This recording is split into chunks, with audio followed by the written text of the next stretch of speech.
محکمہ جنگلات کے دفاتر کی حالت دیکھ کر ایسا لگتا ہے کہ اس محکمے کو خود ہی حفاظت کی ضرورت ہے۔ پشاور سے شہاب الدین کی رپورٹ۔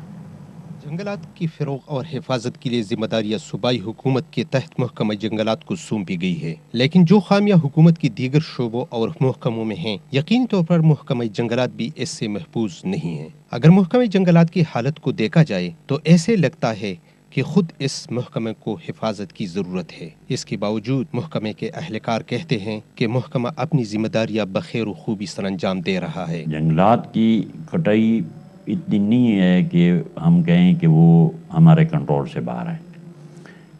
جنگلات میں جو اکا دکا کٹائی ہوتی ہے اس پر ہمارا سٹاف باقاعدہ مامور ہے۔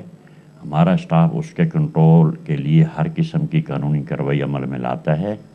دوسری جانب جنگلات کی کٹائی اور سمگلنگ کی رفتار کو دیکھا جائے اور ساتھ ہی محکمہ کی کارکردگی تو اس محکمہ کے نقاد کہتے ہیں کہ جنگلات کو اس محکمہ سے محفوظ رکھا جائے، تاہم صوبائی وزیر کا کہنا ہے دنیا میں اب یہ انوائرمنٹ اور گلوبل وارمنگ کے حوالے سے یا یہ کلائمیٹ چینج کے حوالے سے یہ ایک بہت بڑا ایشو بنا ہوا ہے۔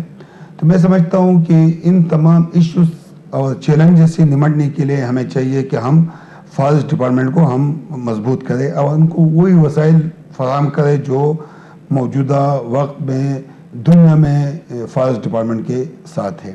کسی زمانے میں ہرے بھرے جنگلات اور اب چٹل میدان اور پہاڑ۔ ایسے لگتا ہے کہ اگر اس محکمے کو درست نہ کیا گیا تو درخت ہمیں پھر کسی فنکار کی پینٹنگ میں ہی دکھائی دے گی۔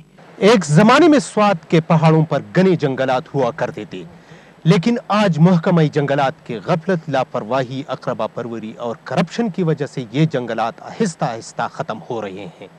شہاب الدین، آج نیوز، سوات۔